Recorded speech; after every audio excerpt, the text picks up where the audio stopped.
Brought to you by Agilus Diagnostics. Health test की बात आती है तो मैं भरोसा करता हूँ India's largest diagnostics company Agilus Diagnostics. खुद को टेस्ट करते रहो। इजराइल ने हिजबुल्लाह के 60 करोड़ के इनामी कमांडर का किया खात्मा। इजराइल ने हिजबुल्लाह का सुपड़ा साफ करने का किया वादा। इजरायली सेना ने शुक्रवार यानी 20 सितंबर को लेबनान की राजधानी बेरूत में हवाई हमले किए, जिसमें हिजबुल्लाह के शीर्ष सैन्य कमांडरों में से एक इब्राहिम अकील की मौत हो गई है। साथ ही इस हमले में 6 लोगों की मौत और हुई है, जबकि 59 लोग घायल हो गए। ये 7 अक्टूबर 2023 को इजराइल हमास की युद्ध की शुरुआत के बाद से बेरूत के दक्षिण हिस्से में होने वाला तीसरा हवाई हमला है। इस क्षेत्र में जारी संघर्ष अब नाटकीय रूप से गाजा से लेबनान की ओर शिफ्ट हो गया है। इस हमले के बाद हिजबुल्लाह के ऊपर संकट और ज्यादा बढ़ गया है।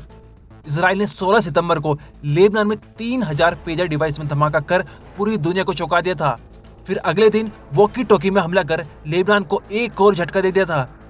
उसके बाद से ही इजराइल लगातार लेबनान पर हमले कर रहा है। एक तरह से देखें तो हिजबुल्लाह को सोचने और समझने का भी समय नहीं दे रहा है कि आखिर उसके साथ हो क्या रहा है।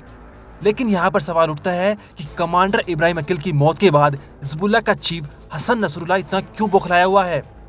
आखिर इब्राहिम अकील है कौन और क्यों इस पर 60 करोड़ का इनाम घोषित था? आइए इस वीडियो में इन सभी सवालों के जवाब आपको बताते हैं। कमांडर इब्राहिम अकील हिजबुल्लाह की शीर्ष सैन्य इकाई रादवान फोर्स का प्रमुख था। वो फुआद शुक्र के बाद हिजबुल्लाह सशस्त्र बलों का सेकंड कमांडर इन चीफ भी था। सऊदी अल हदथ चैनल ने हिजबुल्लाह के करीबी सूत्र के हवाले से इब्राहिम अकील की मौत की पुष्टि की है। अमेरिकी विदेश विभाग के अनुसार इब्राहिम अकील ने हिजबुल्लाह के शीर्ष सैन्य निकाय जिहाद परिषद में भी अपनी सेवाएं दी थी। आपको बता दें, अकील हिजबुल्लाह के इस्लामिक जिहाद संगठन का भी प्रमुख सदस्य था, जिसने अप्रैल 1983 में बेरूत में अमेरिकी दूतावास पर बमबारी सहित महत्वपूर्ण हमले किए थे। इस हमले में 63 मौतें हुई थी।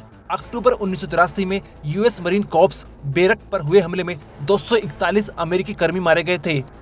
अकील ने उस दौरान लेबनान में अमेरिकी और जर्मन नागरिकों को बंधक बनाने का निर्देश भी हिजबुल्लाह लड़ाकों को दिया था। अमेरिका ने अप्रैल 2023 में उसके बारे में जानकारी देने वाले को $7 मिलियन यानी 60 करोड़ रुपए इनाम देने की घोषणा की थी। आपको बता दें, इस साल 27 जुलाई को हिजबुल्लाह ने इजराइल के मजदल शम्स में एक फुटबॉल ग्राउंड पर रॉकेट हमला कर दिया था, जिसमें 12 बच्चों की मौत हो गई थी। इस हमले के लिए इजराइल ने फुआद शुक्र को जिम्मेदार माना था। इजराइल ने 30 जुलाई 2024 को बेरूत में हवाई हमला करके हिजबुल्लाह के शीर्ष कमांडर फुआद शुक्र को मार गिराया था। इस हमले में शुक्र का सहयोगी और हमास लीडर सालेह अल अरूरी भी मारा गया था। इस बीच इजराइल ने हिजबुल्लाह के संभावित खतरों से अपने नागरिकों की सुरक्षा के लिए अपना अभियान जारी रखने की कसम खाई है। ब्यूरो रिपोर्ट, क्राइम तक।